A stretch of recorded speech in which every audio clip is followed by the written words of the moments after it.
Grandes empresários dos grupos de sustentação do Trump estão fazendo um negócio com grandes empresários russos da área do petróleo. Sabe qual foi a proposta, mano? Eu vi antes de sair de casa, velho. Já estava atrasado, esperando ela, e estava vendo, caraca, olha só, o golpe dava pra você rir, assim.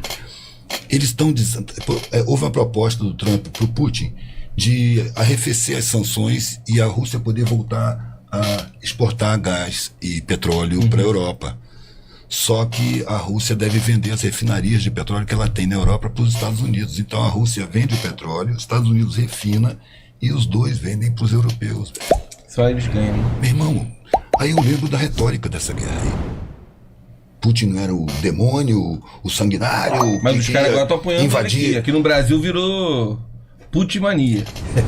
O que era contrário agora virou a favor. Não tô vendo. Porque são os baba-ovo do Trump. É um pessoal que baba ovo. Mano, olha, a gente fala das pessoas dessa maneira, mas a gente tem que levar em conta que a educação que elas receberam desde criancinha é uma educação criminosa. Deficiente por completo. Ela prepara os profissionais para o mercado, você não pode pensar em nada. Sociologia tira, filosofia tira, história persegue, tudo doutrinando, tudo comunista. Tá homossexualizando os meninos e as meninas. Sacou? Difamação pura, infantil. Verdade. Mas que formação tiveram essas pessoas para se deixarem enganar dessa maneira, velho? E só argumento raso. E imagina, o nego fica sem entender, uai. Agora a Rússia e os Estados Unidos estão fazendo um negócio na boa, vão os dois vender o petróleo russo para a Europa. Peraí, alguém me enganou aqui em algum lugar. Outro dia eu vi um cara. Não era para ser assim. E o que me espanta, velho, é as pessoas continuarem acreditando. Parece que tem medo de ver a realidade. Então se apega naquela realidade que ela acreditou fanaticamente e se vier dizer que não pode ser, não quero ver. E no máximo vai chegar aquela conclusão final, não quero mais saber de política. Aí se aliena. Aí não tem mais nada com isso, não sinto culpa por nada. Eu vi outro dia, só pra descontrair.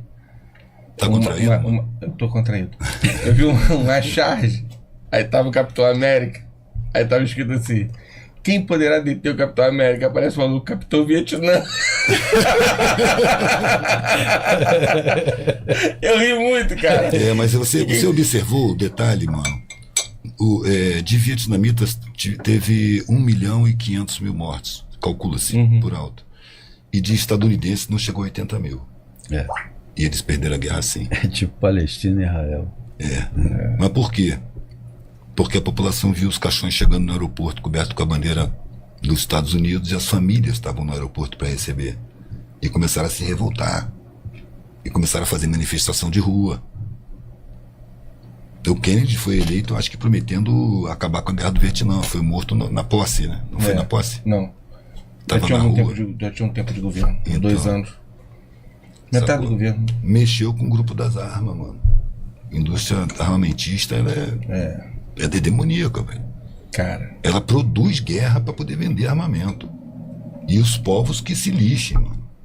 Depois a gente vende medicamento também, que vai ter um monte de ferido. Hoje eles mantêm mais ou menos umas 30 guerras na África. E a África tá dando um exemplo que você não tem nem noção, parceiro. Já ouviu falar em Burkina Faso? Já. Thomas Sankara? Não. Thomas Sankara foi de 83 a 87, se eu não me engano. Ele, com 34 anos, capitão, foi colocado na presidência depois de um golpe que derrubou um governo capacho da França. Depois de um ano, chamava Alto Volta.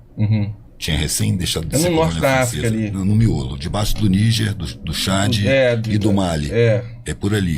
E não tem litoral. Para chegar no litoral tem Togo, tem uns paizinhos fatiados, Costa do Marfim, é por ali. Sou bom em geografia. Que bom. Gosto. Esse cara fez uma revolução, ele é conhecido como Che Guevara. Eu tenho ele no Pensar, que o 7 saiu o 7. E vendo um desenho dele, ele que falou a frase: um militar sem consciência social é um criminoso em potencial. Não se dá consciência social nem para os militares nem para os civis. Aqui no Brasil e em muitos países que se dizem democracia, né? Mas Burkina Faso, velho, mandou os franceses embora, mandou os estadunidenses embora, tá produzindo arroz. Quando a Usaid falou que agora é Ibrahim Traoré que tá na presidência, depois eu vou falar das coincidências desse cara. Ele está produzindo arroz. Quando o Trump falou, vou demolir a Usaid e vai parar de levar o arroz dos Estados Unidos, né, que ele comprava dos fazendeiros. Vamos parar de levar a África é um país é um continente de merda, Paraná. Ele falou essas barbaridades, ele gosta de falar essas ele coisas. gosta, não me lembro. Aí o Ibrahim Traoré falou assim: olha, nós estamos com a produção de arroz aqui excessiva, então nós vamos oferecer arroz para os países em volta que estiverem precisando. Putz. Caraca. A revolução vem da África, mano. Ele botou os caras para fora e fechou com a China. Não sei se foi no mês passado, eles inauguraram uma fábrica da BYD, está produzindo carros elétricos dentro de Burkina Faso. Olha isso. E não foi chinês que veio, não, mano. Eles têm um acordo há muito tempo que passou sem a mídia ver. E eles mandaram estudantes de engenharia para a China e eles aprenderam na BYD a produzir o carro. E são engenheiros burkinenses que estão fazendo esses carros lá em Burkina Faso. Talvez deve ter alguma supervisão dos chineses. Tem um contrato de um tempo, depois a tecnologia fica. O negócio com a China. Eu vi outra entrevista do Thomas Sankara que ele fala exatamente isso. A diferença entre o americano e a China é que o americano só suga, só explora. E a China não, ela troca. Ela oferece também uma tecnologia. Isso é exatamente isso que você falou. Tem um vídeo que viralizou na internet. Eu fico puto comigo porque eu esqueço o nome das pessoas e não dou o devido crédito. Mas fica aqui acreditado. É um vídeo de um congolês e ele falando da situação do Congo e tal. Aí ele falando da relação deles com o americano e deles com a China. Aí ele disse, qual é a diferença? Os caras querendo impor o capitalismo de qualquer forma, que o capitalismo é melhor, não sei o quê. Eu falei, cara, os Estados Unidos, quando a gente rompe, quando o contrato não tá bacana, eles montam uma base militar aqui e impõem na força. Sabe o que a China faz? A China vem com outro contrato. E com outro contrato. E com outro contrato. Até a gente conseguir se adequar. A diferença dos caras. Desde 1945 até agora, a China se meteu em 0 conflitos militares no mundo. De lá pra cá, acho que não teve um ano que os americanos não tivessem entrado numa guerra. Mas deixa eu terminar de falar do Burkina Faso, velho. Pode terminar o tempo que você quiser. Ao mesmo tempo que Burkina está negociando com a China e ganhando tecnologia em eletricidade automotiva, ela está negociando com a Rússia também em armamentos. Ela está fabricando seus próprios drones, já está adquirindo mísseis, aqueles hipersônicos que os radares ocidentais ainda não detectam. Sabe que os caras estão fazendo a revolução. É o que eu sempre disse, velho. Se houver uma revolução social, ela vai vir da periferia. Vai vir dos explorados, vai vir dos que não tem nada a perder. E a África, diante dos outros continentes, é quem não tem nada a perder, quem foi sempre saqueado na cara dura. Tanto que agora eles estão botando um monte de arma lá e estimulando um monte de bando terrorista, porque os governos estão peitando. Não, a gente não quer mais vocês. E a China entrou agora com um processo de melhora na agricultura deles, porque para o chinês é muito mais prático ele pegar ali na África, em termos de logística, do que comprar de outros países fora daquela área ali. Então eles estão muito que equipando esses países africanos que sempre tiveram periféricos no mundo, que teve uma época que teve uma catástrofe em Moçambique, naquela região, morreu mais de 700 mil pessoas. Mas lá é direto. Um terremoto e ninguém divulgou. Lá é direto. Não teve uma divulgação. Ninguém falou das guerras na Somália. G1, de nada. Morre milhões de pessoas por hora. Jogado no mar da Somália. Não tem nada, ninguém fala nada. Então, assim, realmente era um continente de saque. Totalmente esquecido. Era de sangue esquecido? Não, mano. Não, esquecido. É omitido. Omitido, esquecido do cacete, mano. As empresas estão lá, bancando um monte de grupo terrorista, estão lá no Sudão. Estão roubando minério lá. Entra por Uganda. Os caras subornam lá as autoridades de Uganda e passam as armamentos e alimentam um grupo que é congolês mesmo, que estava à conta, mas não tinha força. Aí os caras estimulam, treinam, aí toma a mineração e depois a gente compra a mineração de vocês. E em troca a gente dá arma. E é assim que eles fazem. E estão se esclarecendo. Tem outra fala, não sei se é de um sul-africano, velho, que ela está entrevistado e uma jornalista europeia pergunta por que você está preferindo fazer negócio com a China. Cara, o que ele falou do chinês é uma denúncia contra o ocidental. Não, porque o chinês entra no nosso país e estuda as nossas leis. E ele age dentro delas. Ele não entra no legislativo, ele não tenta derrubar governo, e tem outra. Ele é discreto, educado e cumpre o que promete.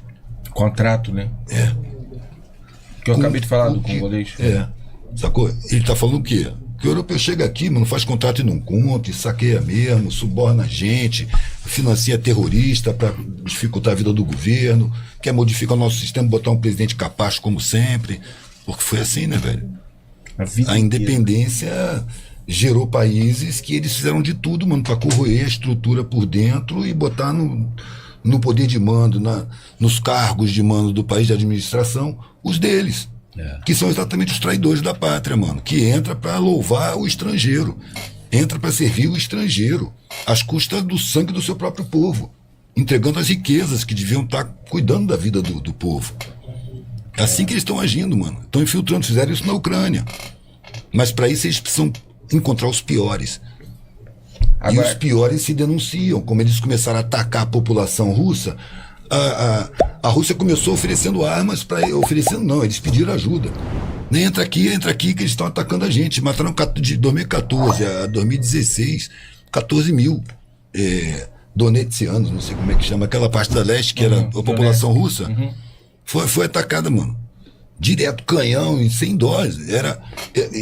Surgiu uma supremacia ucraniana. A raça pura ucraniana, seja lá o que for. Mas é a índole nazista. A índole exterminadora. Qualquer um que não é como eu tem que morrer, ou então tem que ser meu escravo. Essa é a índole. O mercado financeiro, os grandes poderosos do mundo, pegam essas pessoas e botam nos poderes, velho. Aí os caras começaram a fornecer arma. Não deu. Eles entraram. Aí empurraram para trás o exército ucraniano e perguntou para a população: quer fazer um referendo? Vota aí se vocês querem ser Rússia. E os caras votaram: não, a gente quer ser Rússia. Sacou? E virou, aí a Rússia falou: é tudo meu. A própria população que escolheu. Primeiro foi a Crimeia, em 2014 ainda, depois de derrubar o governo e botar o Zelensky lá, a Crimeia já falou: não, eu quero ser Rússia. Fez um referendo lá por conta ainda. E aí fizeram. Os caras atacaram pra caralho a Crimeia, a Rússia entrou, botou seu exército, blindou. As coisas estão acontecendo, mas as coisas estão vindo à tona. A perversidade está empoderada. Eu acho que nós estamos vendo um momento muito importante, que é o fim de um império. Não é o fim ainda não, mano. Essa agonia demora, velho. Essa agonia demora. Não é tão rápido assim. Não. Eu gostaria que fosse. Também. Eu gostaria de ver o mundo justo. Mas eu sei que eu não vou. Eu estou participando do processo, de um jeito que me satisfaz. Mas eu sei que eu não vou colher esses frutos.